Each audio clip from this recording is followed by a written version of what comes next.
Hey folks, this is Jesse Cope, back with another episode of the American Soul Podcast. Hope y'all are doing well, wherever y'all are, whatever part of the day you're in. Thank you for joining me as always. For those of y'all that continue to share the podcast and tell others about it, I'm incredibly grateful for that. Y'all help it to grow. And for those of y'all that have come over to Patreon and whatever tier you're at to support the podcast, thank you. I'm incredibly grateful for your financial support and humbled by it, and I will try and use your time wisely. As always, Lord, thank you for the time to do this podcast, for the people that listen and share it. Be with them and their families. Guide us all closer to you. Guide our nation back to you.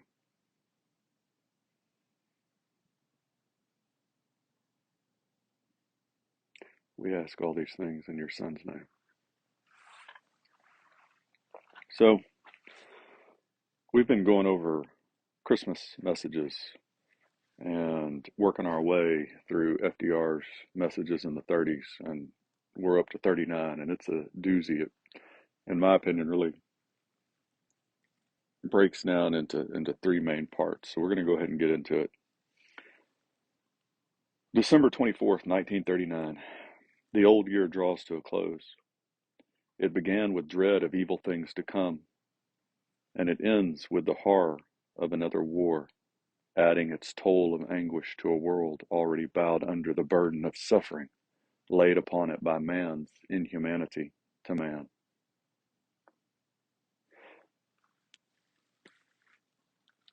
This is really kind of the first part.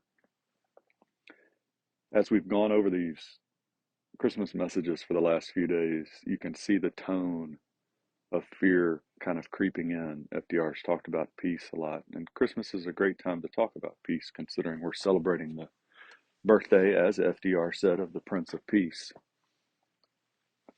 But there was a reason. They were in the Depression, and people were starting to figure out that they were headed toward another world war, and that was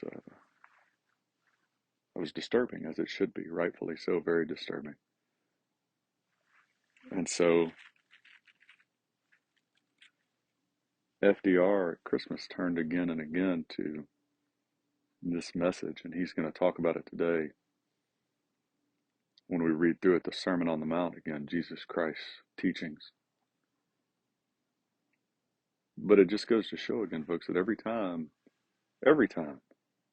our country has gotten into, until recently, when our country has had dark days, our really great leaders turned back to God, and we as a people turned to him as a nation. And we read, I'll just go through this real quick. We read FDR's from a couple days ago. I think it was maybe 1936 Christmas message, and he talked about those people that claim to want peace. The more they listen to the teachings of Christ, the more they can really claim to want peace. The less they listen to the teachings of Christ, right, then the less we can claim to really want peace. And so as a nation, the farther we've gotten away from God, the less we can really claim to want peace and unity. And we've known that, whether people want to admit that or not, throughout the history of our nation. It's just today that we're pretending that's no longer true. But thank God for the interlude of Christmas. This night is a night of joy and hope and happiness and promise of better things to come. And so in the happiness of this eve of the most blessed day in the year, I give to all of my countrymen the old greeting. Merry Christmas. Happy Christmas. A Christmas rite for me is always to reread that immortal little story by Charles Dickens, A Christmas Carol. Reading between the lines and thinking, as I always do, of Bob Cratchit's humble home as a counterpart of millions of our own American homes. The story takes on a stirring significance to me. Old Scrooge found that Christmas wasn't a humbug. He took to himself the spirit of neighborliness. But today, neighborliness no longer can be confined to one's little neighborhood. Life has become too complex for that. In our country, neighborliness has gradually spread its boundaries from town to county to state, and now at last to the whole nation. For instance, who a generation ago would have thought that a week from tomorrow, January 1st, 1940, tens of thousands of elderly men and women in every state and every county and every city of the nation would begin to receive checks every month for old age retirement insurance. And not only that, but that there would also be insurance benefits for the wife, the widow, the orphan, children, and even dependent parents. Who would have thought a generation ago that people who lost their jobs would, for an appreciable period, receive unemployment insurance? That the needy, the blind, and the crippled children would receive some measure of protection, which will reach down to the millions of Bob Cratchits, the Marthas, and the Tiny Tims of our own four-room homes. In these days of strife and sadness, in many other lands, let us, in the nations which still live at peace, forbear to give thanks only for our good fortune in our peace.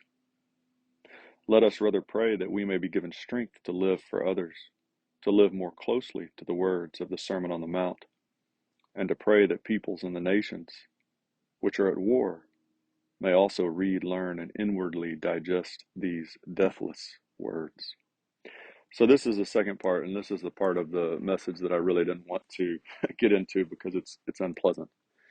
And I'll go ahead and lead off with, my father has for years made the comment that if FDR knew what these programs, these social programs were going to turn into, he wonders if he would have ever passed them, because they've turned into a monstrosity. They've turned into something they were never intended, to a certain extent. But here's the problem.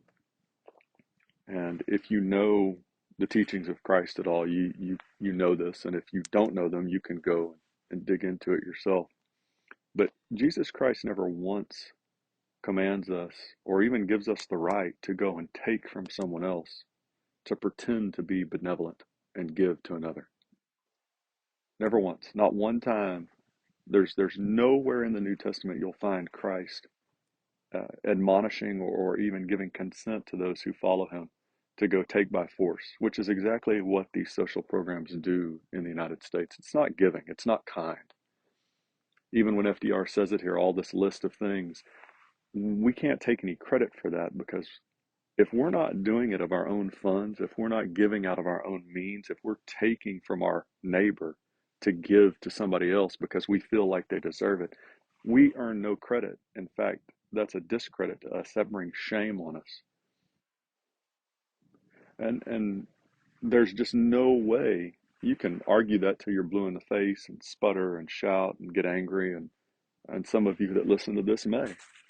But you can't ever, even kids, you go ask a kid, say, hey, if you see a person on the street and you take a $10 bill out of your own wallet and give it to them, or go buy them some food, are you being kind? And the kid will immediately tell you, yeah, absolutely, I'm being kind.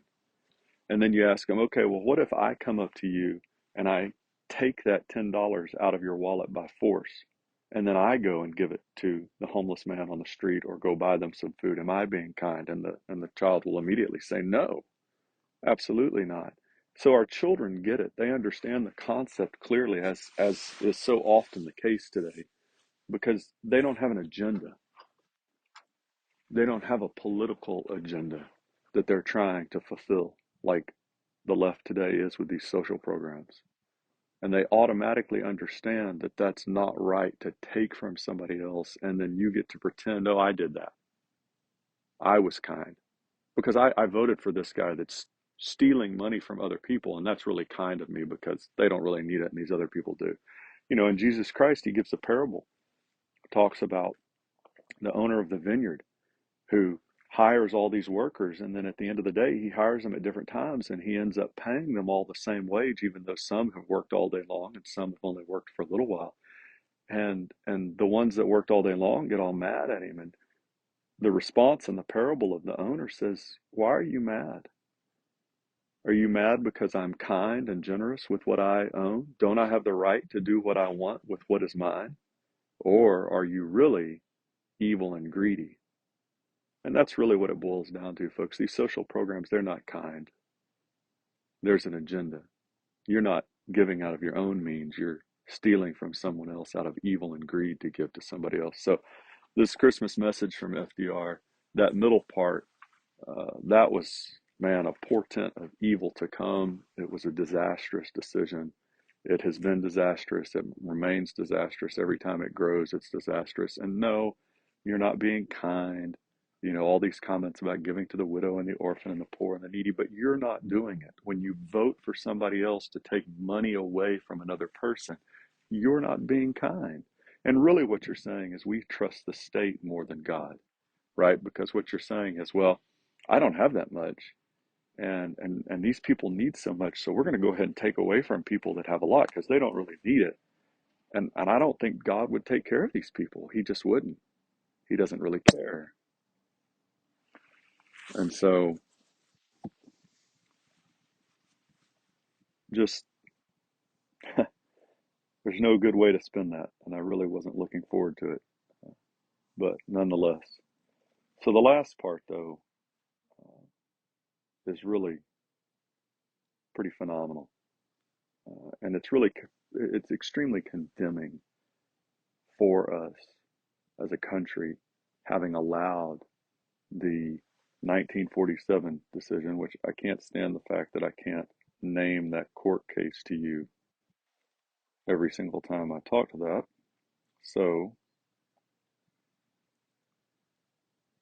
we're going to look it up real quick because I can do that, I think.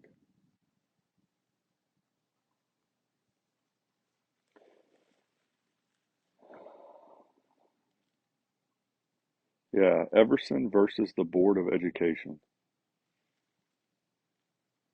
1947. So ever since that horrible, evil, misguided at best, malevolent at likely maybe or worst, I guess,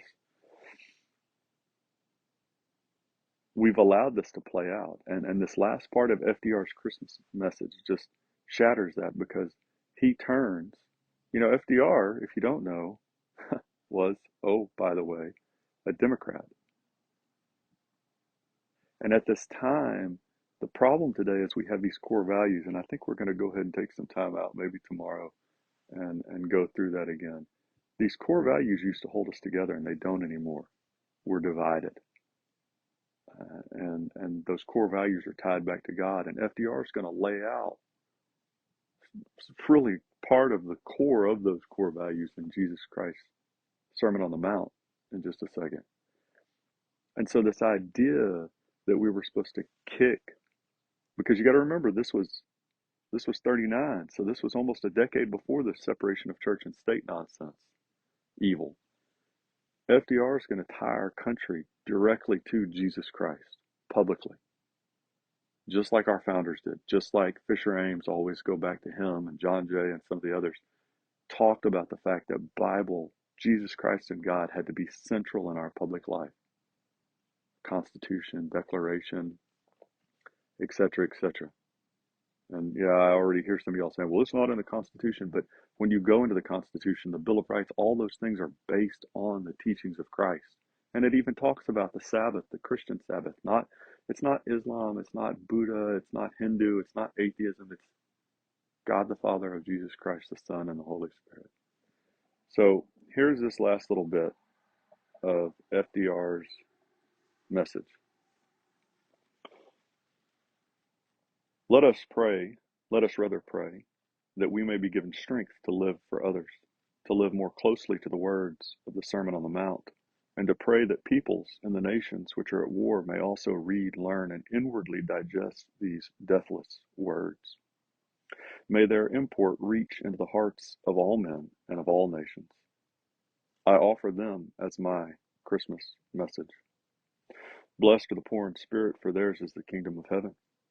Blessed are they that mourn, for they shall be comforted. Blessed are the meek, for they shall inherit the earth. Blessed are they which do hunger and thirst after righteousness, for they shall be filled. Blessed are the merciful, for they shall obtain mercy. Blessed are the pure in heart, for they shall see God. Blessed are the peacemakers, for they shall be called the children of God. Blessed are they which are persecuted for righteousness' sake, for theirs is the kingdom of heaven. Franklin D. Roosevelt. Radio Christmas Greeting to the Nation, 1939, December 24th. So I wanted to read just a little bit more of Christ's Sermon on the Mount that comes right after the Beatitudes. I'm going to read the last one, pick up where Roosevelt left off. Blessed are you when people insult you and persecute you and falsely say all kinds of evil against you because of me. Rejoice and be glad, for your reward in heaven is great. For in the same way they persecuted the prophets who were before you.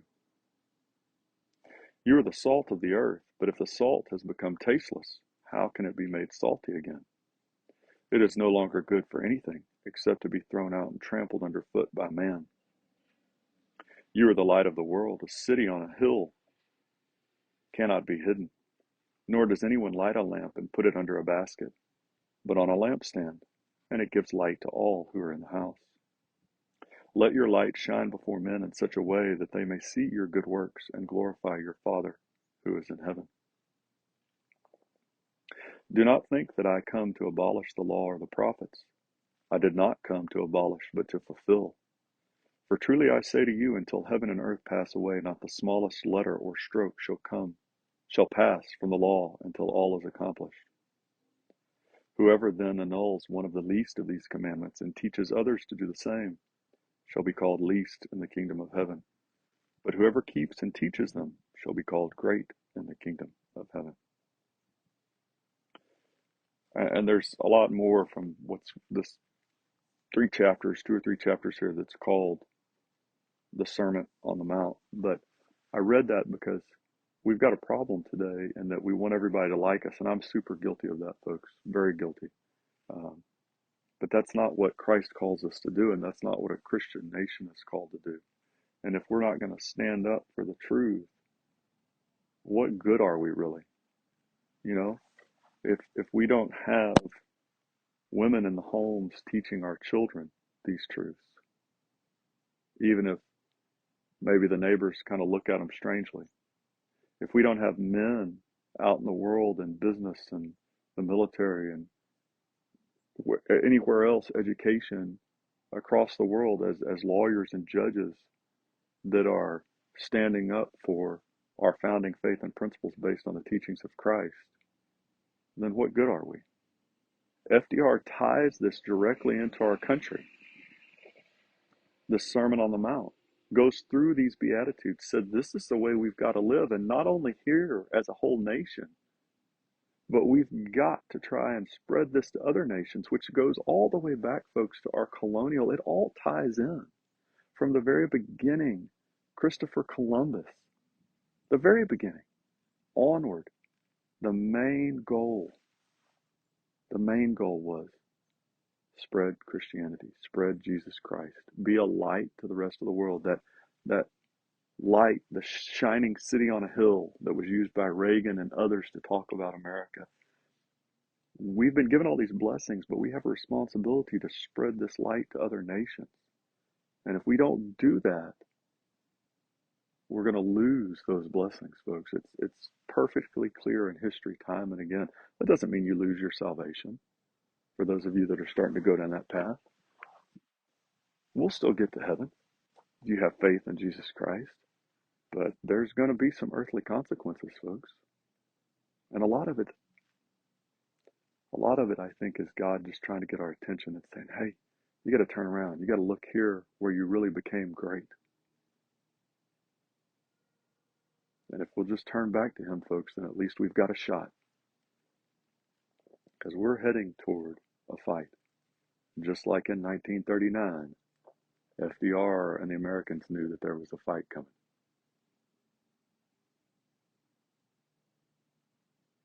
God bless y'all. God bless your families. God bless America.